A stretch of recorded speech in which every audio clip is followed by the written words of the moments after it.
Hi, so I'm here to talk to you today about lip blushing. It has actually become one of my most popular services and I so love it. Lips are magical because most of us, our natural lip border doesn't actually show. A lot of us have color, but the color isn't actually reaching the lip border. So our lips appear thinner and lifeless, and they just don't have the volume look that they can have. And you don't have to have injections. If you want injections, that's great. But if you're looking for a different alternative, lip blushing is an awesome way to go about giving you a more voluptuous, fuller looking lip with a little bit of color. So we can do a contour, we can do a 3D. A lot of my clients do a combination of contour and 3D. I do want to point out that when you see lip blushing online, a lot of the photos you're seeing are immediately after. That is not an accurate viewpoint of what you're going to have when they're healed. Healing takes about a week, and during that time, I'll just kind of give you a bit of an overview of what to expect. So you're going to come in for your lip blush appointment. We are going to numb your lips for half an hour.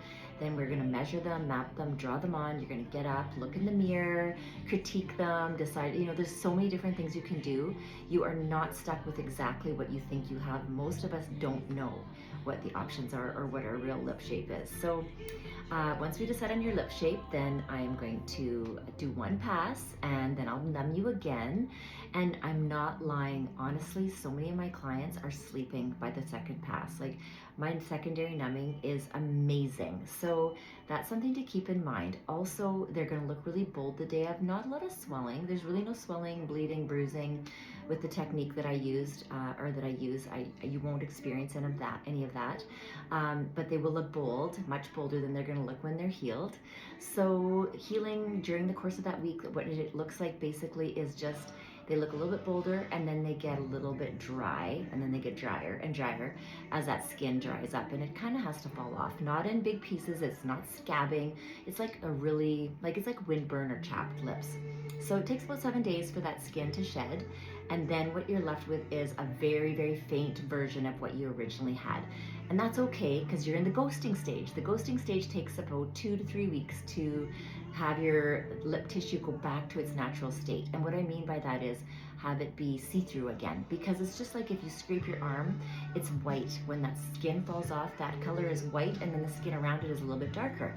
So what's happening with your lips is that skin is not showing the color yet because it's not see-through. So you just have to wait for that stage to pass. Like I said, it's about 3 weeks, 4 weeks, and then your lips are gonna pop. And at that stage, you're gonna know if you wanna have a perfection appointment or not. And if you do want to have a perfection appointment, those are an additional fee of $150. And it's not mandatory, but I highly recommend it because it's a pretty simple, quick and easy and fairly inexpensive little add-on to have them look better longer. So if you have any questions, as always, DM us, email, text, call.